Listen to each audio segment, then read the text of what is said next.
As the races tick down on the 2025 F1 season, every point is becoming vital in the title battle between Oscar Piastri and Lando Norris. Every position gained could be the overtake that makes the difference come the end of the season. Under the lights of the Marina Bay Circuit, Lando Norris's overtake on Oscar Piastri at Turn 3 secured a 6-point swing in his favour, and could be the moment that we look back in 6 races' time as when he won the Drivers' Championship. If that is the case, then it will be a controversial moment.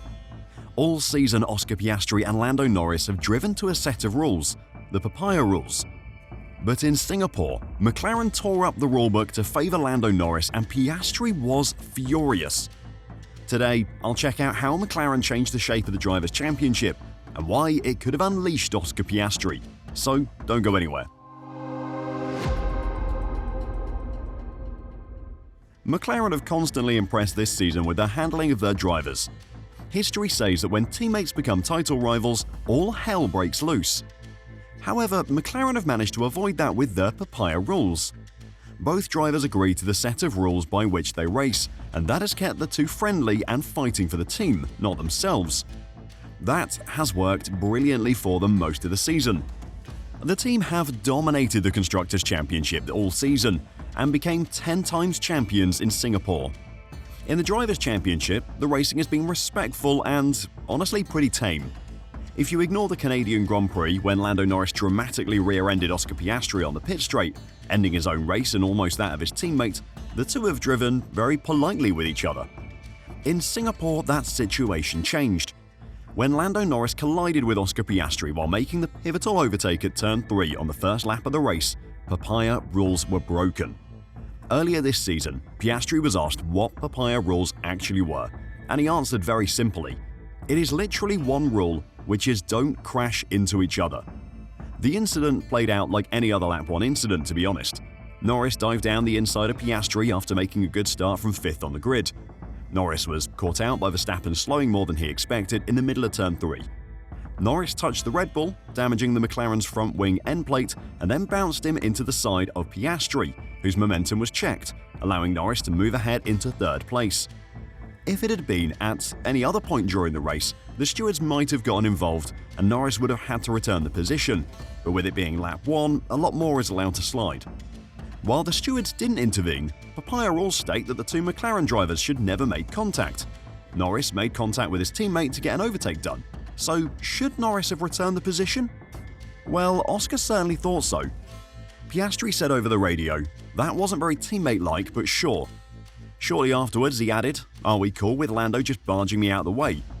His engineer, Tom Stallard, said the team were looking at it, before coming back to tell Piastri that they would take no action in the race, because Lando had to avoid Verstappen, and that they would review it afterwards.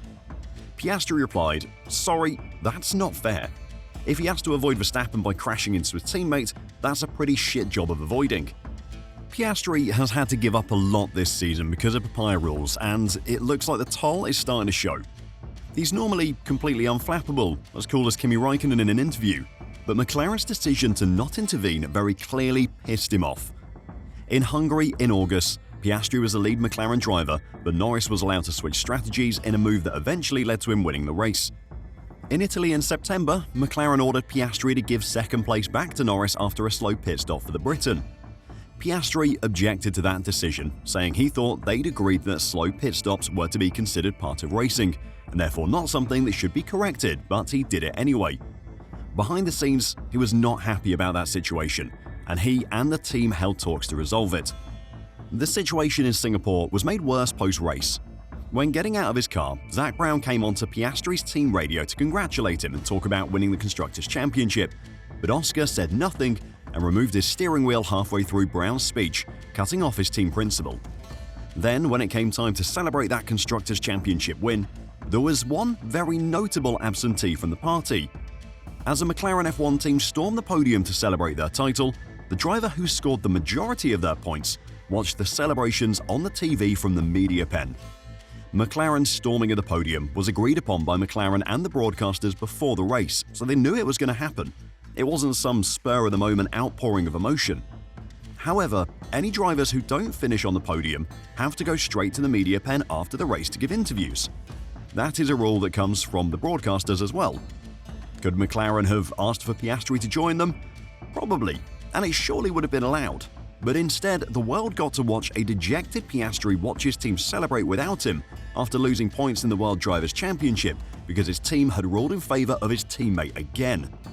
It is a very, very bad look for McLaren, who after Italy were already having their impartiality seriously questioned by fans and media.